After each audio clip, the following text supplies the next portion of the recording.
नमस्कार चड्के सलाम हजुर सबैजनालाई। आज चाहिँ हेर्नुहोस् है, मेरो दाजुको चाहिँ छोरा भएको थियो र हामीलाई 9 रनमा चाहिँ इन्भाइट गर्नुभएको थियो कि यहाँ हामी सबै फ्यामिली आएको छौँ। मेरो पापा, मेरो मिसेस, मेरो भाउजू, यता आमा हुनुहुन्छ है। अनि यहाँ हेर्नुहोस् है, सबभन्दा दामी कुरो चाहिँ यहाँनिर चोयाचेको मासु चाहिँ दामी बनाइदिनु भएको रहेछ। आम्म मेरो कपुरे चानाहरू सानो दामी हुँदैन होला यो भातमा नि हालेर हेर। यहाँ चिकन पनि आइरहेको छ, यहाँ सबै कुरो छ, मिठो हुन्छ यो खानाहरू। ए नानीको चाहिँ आमा चाहिँ यहाँ है फ्रिज खोल्दै रहेछ, यहाँ छ हो। बाउ चाहिँ कता भएछ हौ? अनि नानीलाई चाहिँ यता देखाइदिँदैछ हौ म आज लगा। खोइ यहाँ चाहिँ बाउ चाहिँ यहाँ रहेछ, नानीको बाउ हो।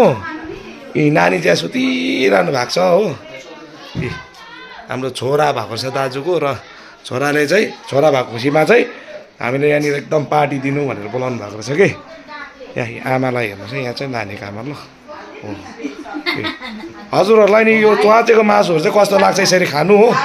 लाइक कमेन्ट सेयर फलो गर्नु नबिर्सिनु होला। नमस्कार चड्के सलाम हजुर सबैजनालाई फेरि पनि।